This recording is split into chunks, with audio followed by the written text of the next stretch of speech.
I've had a lot of friends commend me and compliment me on my passion for my faith. I've had a lot of people tell me that it inspires them, that I'm so passionate about encouraging other people and sharing my love of Christ with other people. And that's awesome to hear, but I think about what I really want to tell those people is this isn't my passion.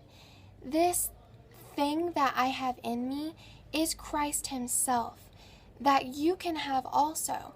And I think if we realize the fullness of what's been done for us as believers, I think if we realize the fullness of we were once dead and lost in our sin, fallen so short from the perfection, from the standard that God has, we fell so far from that God Himself humbled Himself to become a man so that He could live just to die because He loved us so much that He didn't want us to perish. If you really take a hold of that, if you really grasp what Jesus did for you, if you really grasp that He hung on the cross with the weight of your sin on His shoulders because He loves you that much, then you'd have this same passion. Then you'd have this same desire to go and tell people that don't know what's been done for them.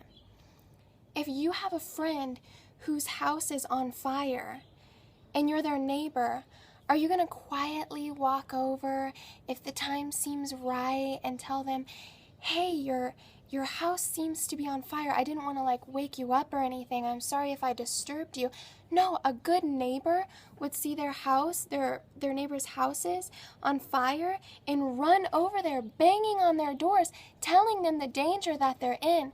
And for me, as a Christian, as a neighbor, I'm able to see the danger that non-believers are in. I'm able to see that their house is on fire, that without Jesus Christ, they're headed for eternal destruction. And that's what gives me this passion, because I see my neighbor's house on fire, and I care for them, and I don't want to see them consumed in flames. I want to see them saved from that, saved from the flames. So I do what it takes to let them know that their house is on fire, and I want to pull them out of that. And when you come to the realization of what you have as a believer, that you're safe, that you're loved, that you're comforted, why wouldn't you want other people to share that with you? How can you possibly shut your mouth about what Jesus did for you and about what He did for everyone and what He's waiting to give to everyone, eternal life? This passion should be yours also. This passion is shared.